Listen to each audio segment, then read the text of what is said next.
Good morning, everybody, and sorry to have so big space and delay between videos, but there are some features present or coming that I'd like to inform you about to avoid any confusion, frustration. At the moment, I'm working on version 9.3.0.3214. The first thing I'd like to show you is CDM deregistering option. Now, as I mentioned in email group, the documentation of the reason is not done automatically, so you want to pay attention to what you're doing. So you might decide to go through your overdue visits that are very, very long, because probably that's where you will find your nursing home patients or patients who died since review. So if I go to my chronic disease management dashboard, to my last visits, I changed those to overdue. I removed the time filter, and then I will see all the overdue patients. If I click on due date, it will sort them, giving me the eldest here, right? So those are the patients, 2022, 23, that probably need review. I have one of those kind of pre-prepared here, and you have kind of obvious reason of why they are not attending, they died.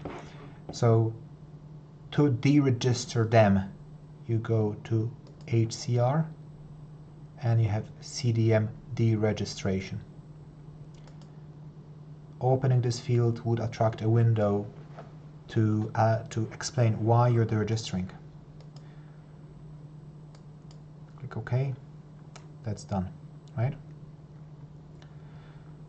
So if I refresh here,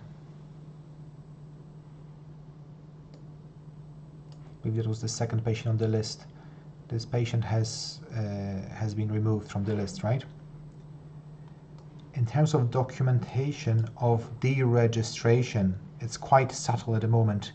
So if you look at this blue icon on the side, it looks a bit differently. And by differently, I mean the usual blue icon is circle with a horizontal line, whereas this deregister, this line is kind of broken, it looks down, you see? So this first one is about registration with chronic disease, heart disease, and then second one is atrial fibrillation. So both of them are broken. The benefit of that is that you do not lose any clinical information. All your CDM visits that had happened are still present, right? So I have all historical data. I just do not have this patient on dashboard. As you noticed, there's no new transaction here at all. Probably not so important for a patient who died, more so for a patient who, let's say, withdrawn their consent or they moved to nursing home. You might, if they then get out of the nursing home, you want to know when you registered and why. So you might decide to create a new transaction called planning and just include information that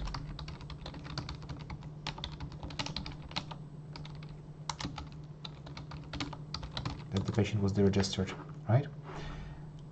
So that's the first thing I wanted to show you, deregistering. Now, the second new feature is called CDM Finder. The HSE had requested for this function to be included.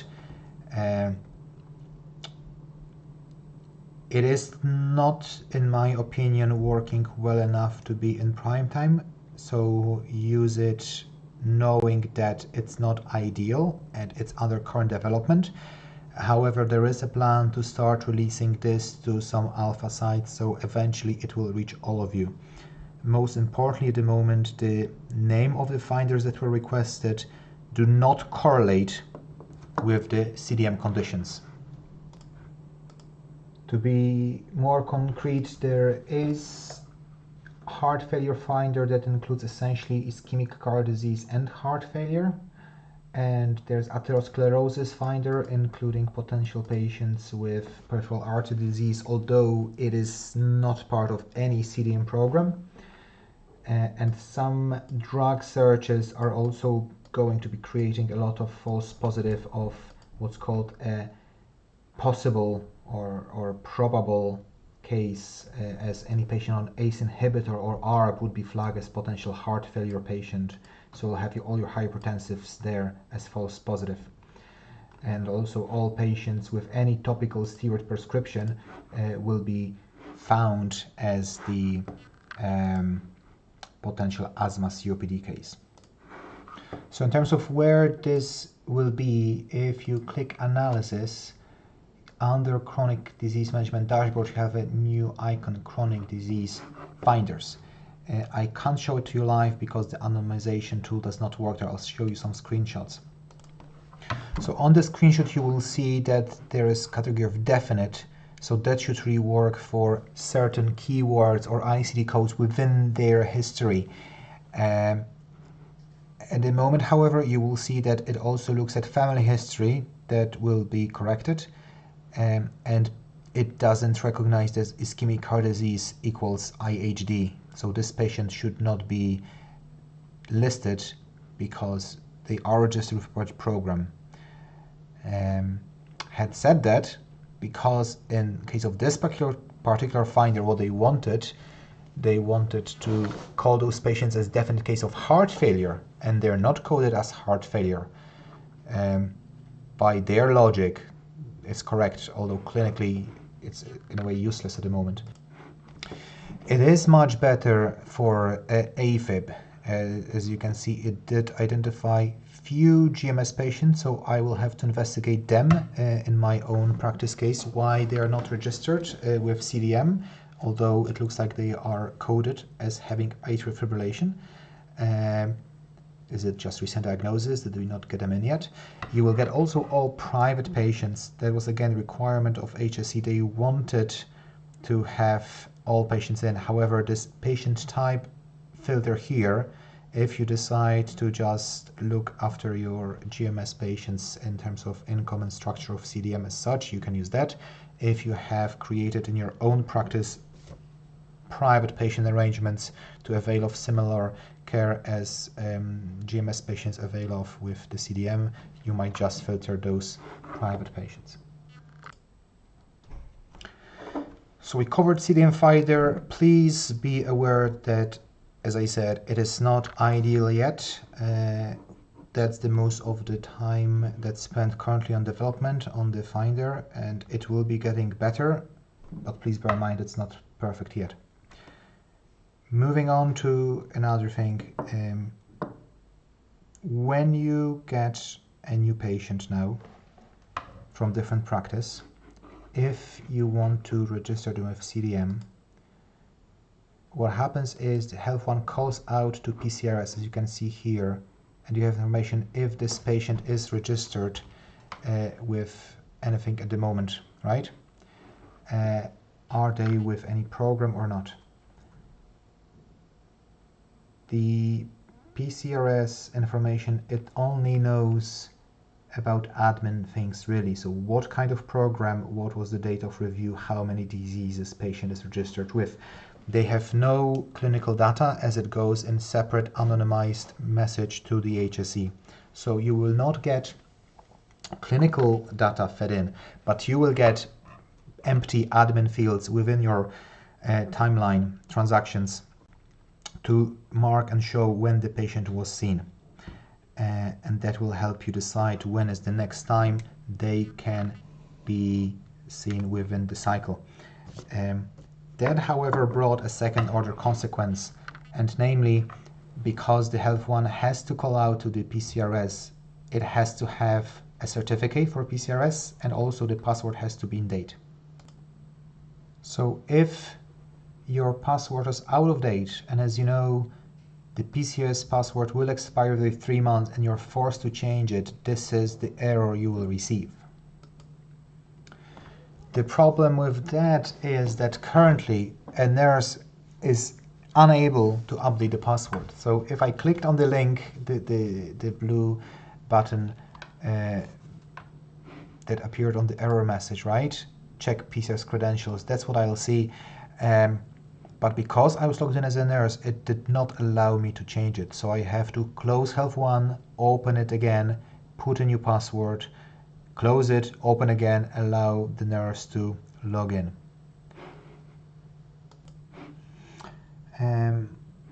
Another thing that was improved, and probably noticed it in background already, if I send an email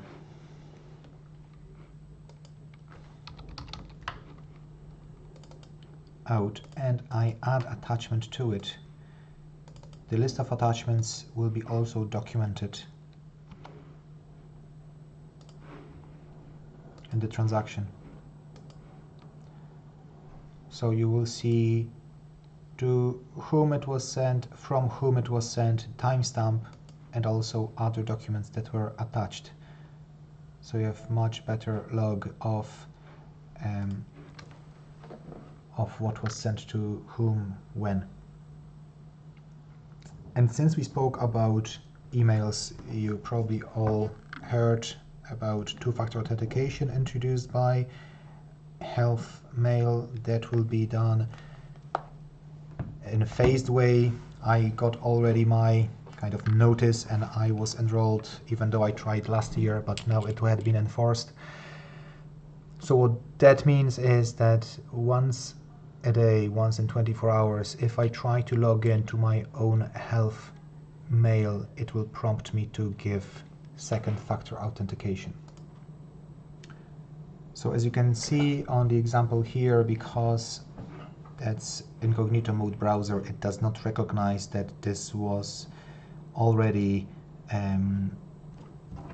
checked on this system what is my second factor. Now they mention, I know they mention specifically the Microsoft Authenticator. That is my preferred tool, open source password, one-time password generator. The algorithm is public, so there's no secret sauce in it. That's what I'm using.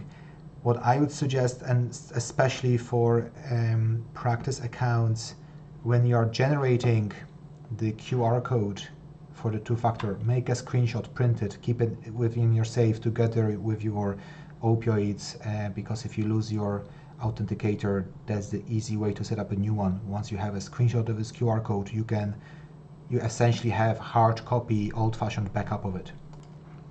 So to set your two-factor authentication on, once you logged into your HealthMail, you click on the right top corner on your user, you click View Account. Within the View Account, you go to Security Info, Update Info.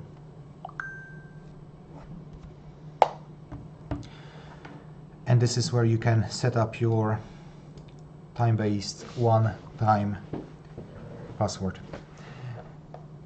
Karina Hull, who is running HealthMail, said that practice emails will be postponed until next year in terms of rollout of two-factor. And they're hoping to deliver a single method of hopefully certificate authentication that will cover both HealthMail and PCRS. That's end of this recording. I hope you found it helpful. See you around.